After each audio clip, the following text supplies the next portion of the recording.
Hello, this is Mel and Ramon. Let's talk about music. It's been a while since I did one of these. It's been a while since a lot of people did them. I think it's just summer, you know. I had a lot of things going on, but nothing really too exciting. Anyway, just kind of wanted to get another one out there. I've had a ton of records to buy. I just kind of grabbed a random selection of recent purchases. I'm going to talk about them a little bit here.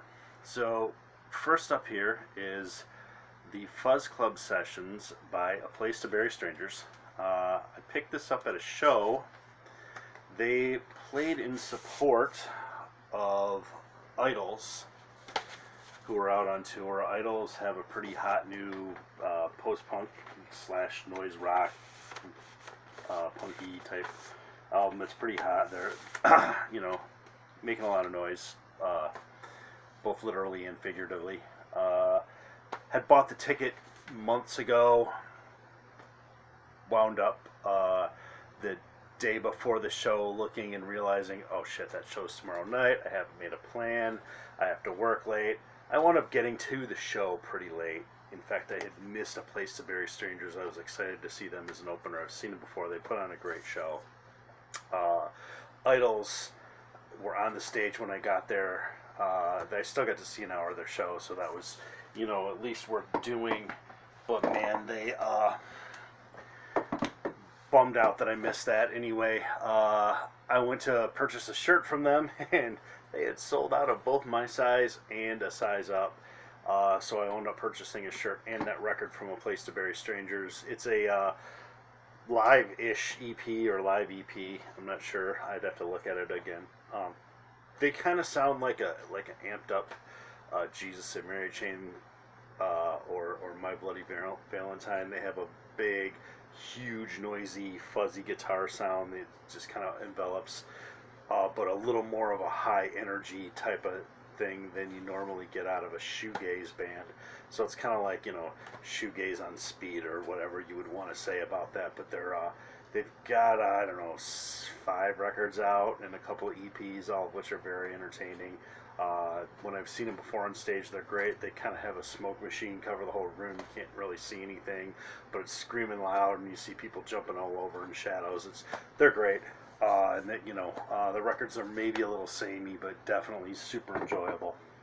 Speaking of things I have also seen live, Cherubs.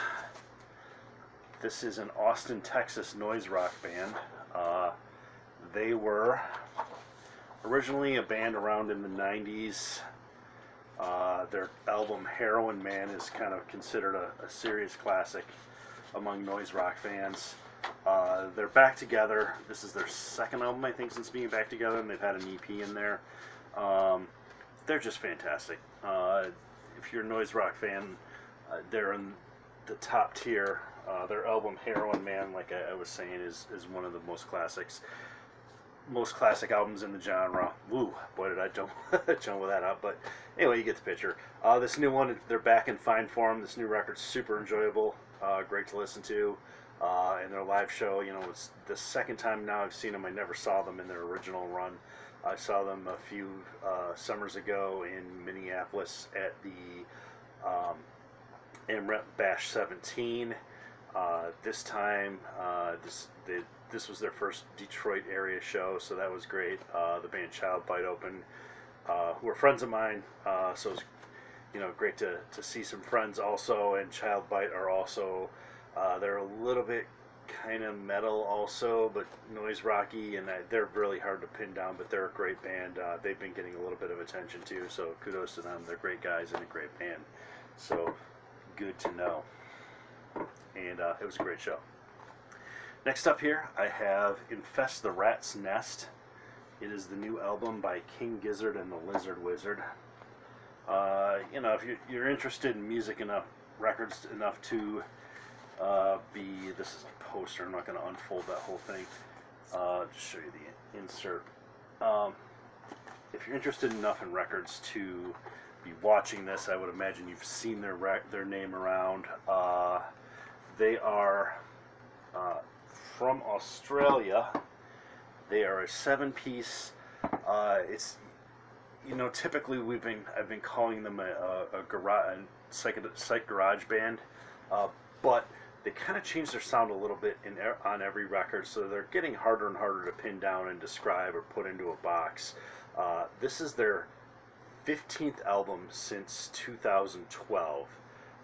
So, you know, they're very prolific, and they change their sound every time. This one has kind of a, it's kind of an homage to thrash metal. It's by far their heaviest record. You still get some of their studio trickery, some of their psyche touches, but it's, you know, firmly thrash and a little bit of doom in there, style-wise. It's their heaviest record. There's kind of a lyrical theme about a future where humans have destroyed the Earth, and some of them move off to Mars.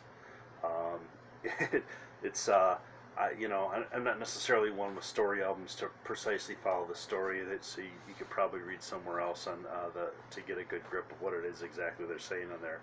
But it's a very entertaining record, one of their better ones.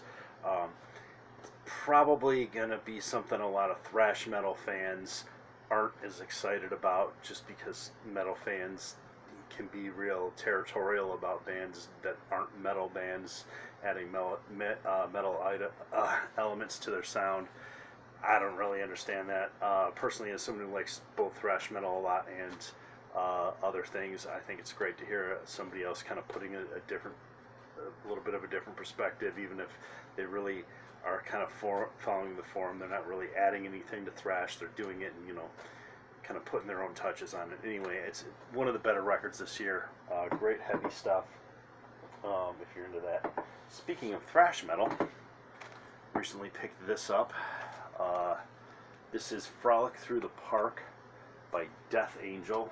This was their second album from 1988, it looks like. It's on red colored vinyl, I think. I'll pull it out and so people get a glimpse of that, get a little look there. They are a Bay Area thrash metal band. Back in what I call the teenage metal years, this was a big favorite of mine. The track I'm Bored in particular, I just used to love. Great record all around though. You know, if you ever want to dig deeper than your Metallicas and even a little deeper than your Exoduses and your Testaments, you know, their name is pretty far around, and they have another great record out this year. I missed my chance to see them a few weeks ago, but great stuff for thrash. A lot of people will tell you their next album, Act 3, is even better. I don't necessarily disagree with that, but in any event, I'm always excited to hear them, and kind of a nice blast from the past to pull that out. For years, I kind of hadn't gone back to all my thrash favorites, thinking, you know, maybe it wouldn't hold up, and then I've been going back once the thrash revival started, I started going back to my old favorites, and I think actually that stuff holds up really, really well. A lot of great playing, a lot of great energy. Even though the productions can be a little crappy, it still sounds really good and raw and energetic, and you know, the lyrics are kind of simple because they're shouting them along with fast music, but you know, not terribly dumb as far as that kind of thing goes. Although I mean, some people can probably pull some examples to the contrary. But anyway, I still really love that music, and I think that's a good example of it. Next up here, this is Miles Davis, Pangea. This is from, I think, about 1975 or 76. This was one of the last two records he made before he retired for a few years in the 70s, so it's in that 70s heavy electric funk kind of thing he was doing. Sound. This is recorded live in Japan. Each side is it's a double album, and each album is its own song or piece, and each side is half of it. So you've got Zimbabwe Part 1 and Part 2 on the first record, and Gondwana Part 1 and Part 2. I mispronounced that. Part 2 on side 2. This is a 4 Men with Beards pressing of it. So normally that label has an absolutely terrible reputation, and I've heard enough complaints that I generally avoid it. This is one of 3 records that they've done that I have. Another one is PIL metal box just because it came in the metal box and I kind of had to have that. And there was EMC5 second album.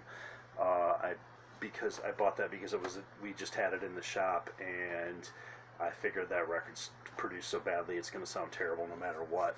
So I got that at a good price. But anyway, it turns out actually this pressing of the Miles Davis record sounds really good. I had read some reviews on it because a customer at the shop was asking, and I kind of realized, hey, actually it's supposed to be a pretty good pressing, so I took a chance on it because it's significantly cheaper than it would be to buy an original, and it turns out it sounds really good. The CD I have has this kind of this echo on it, and which the vinyl doesn't. So it's a different mix, which means it can't have been done from the CD, or at least as far as I understand. Anyway, it sounds really good. So while I would normally avoid that label, that record turns out to be a good example for some reason. I also was inspired from that to pick up a repressing of Agar Table, which is, again, Miles Davis, recorded on the same night. This one has, across a double record, 1, 2, 3, 4, 5, 6 tracks, I think. Same thing, heavy funk, heavy funk jazz, it's kind of pretty wild and noisy from the end of his career. This is some of my favorite music ever made, the stuff Miles did in the late 60s and early 70s. This one is on Music on Vinyl, which has a much better reputation. This also, as far as a reissue goes, sounds pretty good, and also was much cheaper for me than chasing down a original. Not that I would pass up an original either of those if I came by them, but kind of want to have the record and decide later to switch it out, maybe, rather than not have it because I'm looking for the perfect copy, especially when they turn out to be, in both those cases, actually surprisingly good sounding. Next up, the soundtrack to the film Dead Man by Neil Young. It's filmed by Jim Jarmusch. This was it was done in the 90s. Was it 96, they say?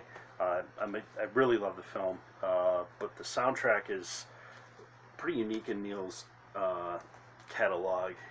The way it was done, if I remember correctly, was that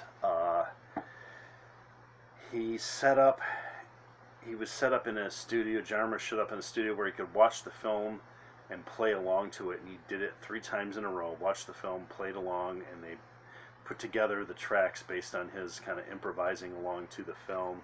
It's a lot of just him and just an acoustic guitar. It's instrumental music, score music with sound clips from the movie, some dialogue bits. It's wonderfully atmospheric, kind of rustic sounding, but kind of not. But definitely very atmospheric, very. As a score, it works fantastically in the album, and I'm not normally a huge fan of film scores, but that one I think is quite enjoyable to listen to. Last up here, I have Madlib and Freddie Gibbs. Well, it's under Freddie Gibbs and Madlib's new album, Bandana.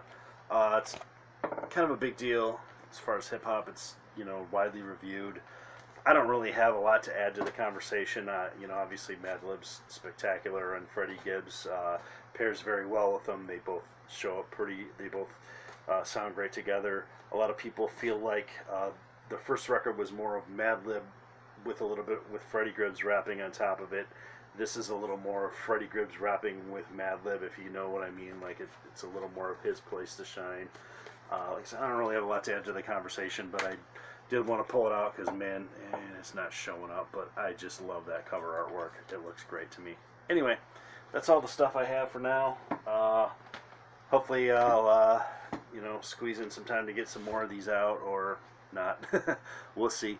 Have a great night. Feel free to leave comments. Love to hear from you guys. Thanks for watching. Thanks to